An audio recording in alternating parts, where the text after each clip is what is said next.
Okay दोस्तों, स्वागत है आपका हमारे इस नए वीडियो में। दोस्तों, पीएम विश्वकर्मा योजना के अंतर्गत जो गवर्नमेंट की तरफ से फ्री सिलाई मशीन दिया जा रहा है, उसके लिए अभी तक आपने आवेदन नहीं कराया, इस योजना का लाभ नहीं लिए हैं, तो इस वीडियो को लास्ट तक देखिएगा। इस वीडियो में मैं आप लोगों को पूरा प्रोसेस बताऊंगा कि इस योजना का लाभ आप लोग कैसे ले सकते हैं। ठीक है, जैसा कि आप लोगों ने थंबनेल में भी देखा कि आप लोगों को 15,000 रुपए की जगह पे 22,500 प्लस 3 लाख रुपए अलग से मिलने वाले हैं, यानी कि और मिलेंगे। ये जो अमाउंट है आप लोगों को कैसे मिलेगा, क्या क्या उसके लिए करना होगा और कौन कौन से डॉक्यूमेंट्स लगेंगे। आप लोग के इस योजना से रिलेटेड इतने सारे कमेंट भी आ रहे थे कि अरुण भाई हम इस योजना का लाभ लेना चाहते हैं और कहां से आवेदन कराना होगा, क्या क्या डॉक्यूमेंट्स लगेगा, कौन कौन से लोग इसके लिए एलिजिबल होंगे। तो दोस्तों, इस वीडियो को लास्ट तक देखिएगा। ठीक है, और चैनल पर नए हो तो चैनल को सब्सक्राइब जरूर कर लेना आगे इसी तरीके से वीडियोस को देखने के लिए। चलिए वीडियो को शुरू करते हैं।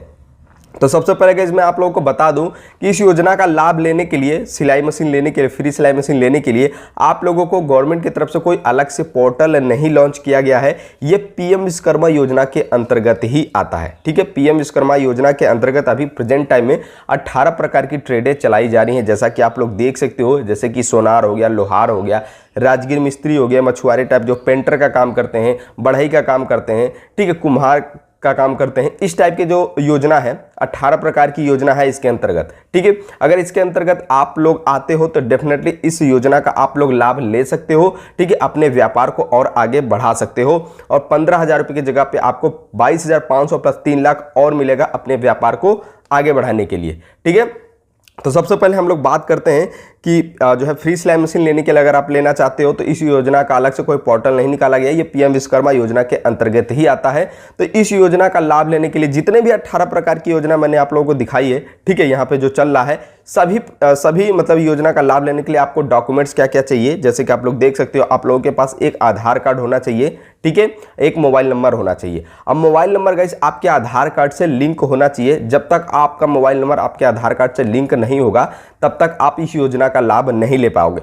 बहुत सारे जो स्टूडेंट हैं इस वजह से वंचित रह जाते हैं कि उनका मोबाइल नंबर उनके आधार कार्ड से लिंक नहीं है, जिसकी वजह से उनका फॉर्म जो है सबमिट नहीं होता, वो फॉर्म अपने भर नहीं पाते हैं। तो आप लोग क्या कर सकते हो कि अगर आपका आधार कार्ड से आपका मोबाइल नंबर लिंक नहीं है तो आप बैंक जा सकते हो या तो पोस्ट ऑफिस जाके, ठीक है, अपना आधार का अपना मोबाइल नंबर से लिंक करवा सकते हो। ठीक है, जब लिंक हो जाए तब आप इस योजना का लाभ ले सकते हो। ठीक है, लिंक होने के बाद गाइस आपके पास एक पासबुक होना चाहिए, ठीक है, पासपोर्ट साइज फोटो होना चाहिए, ठीक है, इतने सारे डॉक्यूमेंट्स गाइस होना चाहिए। अगर आप दिव्यांगजन है, ठीक है, तो उसका भी एक सर्टिफिकेट बनवा लेना।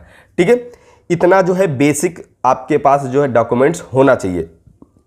अब बात करते हैं कि कौन कौन से लोग जो है इस योजना के लिए एलिजिबल हैं, कौन कौन से लोग इस योजना का लाभ ले सकते हैं।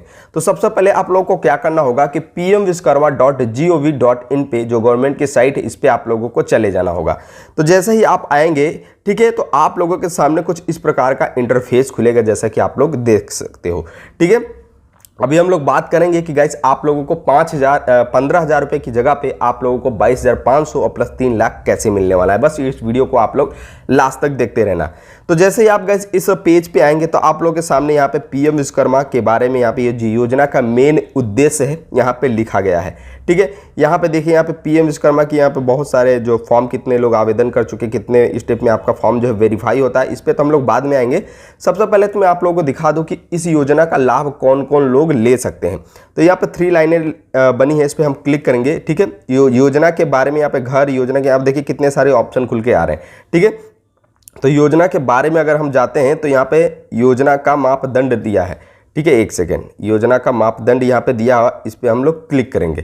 ठीक है, यानी कि मापदंड यानी कि एलिजिबिलिटी क्राइटेरिया कि कौन कौन से लोग इस योजना का लाभ ले सकते हैं। तो यहाँ पे 5 पॉइंट दिए हैं। ठीक है, 5 पॉइंट के अंदर आप लोग देख सकते हो यहाँ पे क्या क्या लिखा है। देखिए, स्वरोजगार के आधार पर असंगठित क्षेत्र में हाथ और औजारों से काम करने और योजना में उल्लिखित 18 परिवार आधारित पारंपरिक व्यवसाय में से एक में लगे एक कारीगर या शिल्पकार पीएम विश्वकर्मा के तहत पंजीकरण के लिए पात्र होंगे। अगर आप जैसे कि बढ़ई का काम करते हैं, ठीक है, तो आपके परिवार में कोई बढ़ई का काम करता है तो डेफिनेटली वो एलिजिबल है, उस योजना का जो है इस योजना का लाभ ले सकता है। जैसे आप सिलाई का कार्य करते हैं तो सिलाई का आप इस योजना का लाभ ले सकते हैं। ठीक है, एक परिवार में एक लोग। ठीक है, दूसरा पॉइंट आप लोग यहाँ पर देख सकते हो, पंजीकरण की तिथि पर लाभार्थी की न्यूनतम आयु जो होती है वो 18 वर्ष होनी चाहिए। आपकी जो आयु होती है वो 18 वर्ष होनी चाहिए, इससे कम का होगा तो आप इस योजना का लाभ नहीं ले पाएंगे। ठीक है, लाभार्थी को पंजीकरण की तिथि पर संबंधित व्यापार में संलग्न होना चाहिए।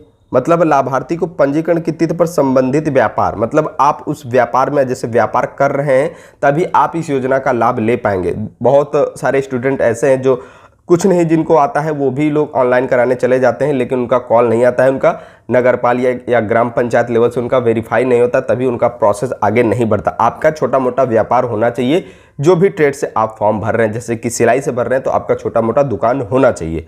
ठीक है, और स्वरोजगार व्यवसाय विकास के लिए केंद्र सरकार या राज्य सरकार की समान क्रेडिट आधारित, ठीक है, आधारित योजनाएं, जैसे कुछ राज्य के सरकार से और केंद्र सरकार से जो योजनाएं चलाई जाती हैं जिसमें से बहुत सारे लोग इस योजना का ऑलरेडी लाभ ले रहे हैं, जैसे कि PMEGP, PM स्वनिधि मुद्रा के तहत ऋण नहीं लेना चाहिए। अगर आप पिछले 5 वर्षों में जैसे PM स्वनिधि से लोन ले चुके हैं तो आप जो है इस योजना का लाभ नहीं ले सकते हैं। हाँ, 6-7 साल हो गया तब आप ले सकते हैं, लेकिन पिछले 5 वर्ष में अभी हाल ही में जैसे लिए हैं तो आप इस योजना के लिए मतलब लाभ नहीं ले सकते हैं। आपके घर में अगर कोई और है जो PM स्वनिधि से लोन नहीं लिया है तो वो डेफिनेटली इस योजना का लाभ ले सकता है।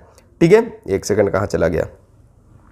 ठीक है, देखिए यहाँ पे चौथा पॉइंट में क्या लिखा है कि योजना के तहत पंजीकरण और लाभ परिवार में एक सदस्य तक ही सीमित रहेगा। ठीक है, मतलब वही बात बोल रहा है कि परिवार में सिर्फ एक ही लोग इस योजना का लाभ ले सकते हैं। जैसे कि योजना के तहत लाभ प्राप्त करने के लिए एक परिवार को पति, पत्नी या अविवाहित बच्चों के रूप में परिभाषित किया गया है। ठीक है, कोई एक ले सकता है।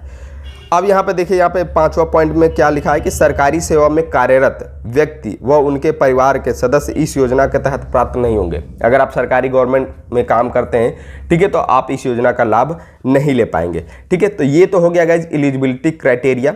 अब मैं आप लोगों को बताता हूँ कि आप लोगों को 15,000 रुपये की जगह पे आप लोगों को 22,500 प्लस 3 लाख कैसे मिलेगा। ठीक है, चलिए बैक आ जाते हैं। तो यहाँ पे आप लोगों को देखो योजना का लाभ, ठीक है, हमको इस योजना के क्या लाभ मिलेगा, वही जो जैसे कि आप लोगों ने थंबनेल में देखा। ठीक है, तो 15,000 रुपये की जगह पे आप लोगों को 22,500 कैसे मिलेगा, योजना का लाभ हमको कैसे मिलेगा, क्या है योजना का लाभ। तो देखिए इस योजना में जैसे आप फॉर्म आवेदन कराते हैं तो इस योजना के अंतर्गत आप लोगों को क्या क्या मिलेगा। देखिए यहाँ पे मान्यता, सबसे पहले तो आप ट्रेनिंग के दौरान जब ट्रेनिंग कंप्लीट कर लेते तो मान्यता के तौर पे आप लोगों को एक प्रमाण पत्र और ID कार्ड के माध्यम से विश्वकर्मा के रूप में पहचान दिया जाता है। ठीक है, प्रमाण पत्र और ID कार्ड, ठीक है, ये आप लोग के पास अगर आ चुका है, ट्रेनिंग कंप्लीट कर चुके हैं, जो लोग स्टूडेंट हैं, बहुत सारे स्टूडेंट ऑलरेडी ट्रेनिंग कंप्लीट कर चुके, तो वो जो डॉक्यूमेंट्स मिलता है आप लोगों को संभाल के रखना। कौशल में आप लोगों को क्या होता है, कौशल सत्यापन के बाद जब आप रजिस्ट्रेशन करा देते हैं, तो उसके बाद आप लोगों को 5 से 7 दिन यानी कि 40 घंटे का बुनियादी प्रशिक्षण यानी कि ट्रेनिंग दिया जाता है। ठीक है, इच्छुक, अगर आप इच्छुक हैं, ठीक है, तो उम्मीदवार 15 दिन यानी कि 120 घंटे का उन्नत प्रशिक्षण के लिए भी नामांकन कर सकते हैं। अगर जैसे आपकी 5 से 7 दिन की ट्रेनिंग कंप्लीट हो गई है लेकिन आप और करना चाहते हैं, 15 दिन के लिए करना चाहते हैं, तो उसका नामांकन भी करा सकते हैं। 120 घंटे की ट्रेनिंग होती है। उसके तहत गाइज प्रशिक्षण वजीफा 500 रुपये प्रतिदिन दिया जाता है। यानी कि अगर आप 15 दिन की ट्रेनिंग कंप्लीट करते हैं तो आप लोगों के पास 7,500 रुपये मिलेंगे, आपके अकाउंट में आता है। अगर आप 5 दिन या 7 दिन की ट्रेनिंग करते हैं तो 25 से 3,000 रुपये आपके अकाउंट में आ जाते हैं। देन आपको टूल किट प्रोत्साहन के तौर पे 15,000 रुपये अनुदान दिया जाता है, यानी कि 15,000 ये मिलेगा और 7,500 ये मिलेगा। ठीक है, तो दोनों का मिला के 22,500 हो गए।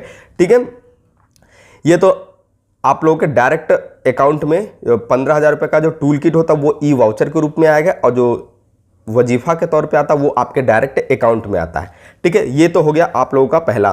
ठीक है, अब आप लोगों को 3 लाख का क्या प्रोसेस होगा कि क्रेडिट सहायता के तौर पे आप लोगों को पहले 1 लाख रुपए दिए जाते हैं 18 महीने के लिए। ठीक है, 18 महीने के लिए दिया जाता है। जब ये जो पहली किस्त होती है आप लोग गवर्नमेंट को चुका देते हो तब आप लोगों को 2 लाख रुपए दिए जाते हैं, और यानी कि 1 लाख और ये 2 लाख, 3 लाख रुपए होंगे 30 महीनों के लिए।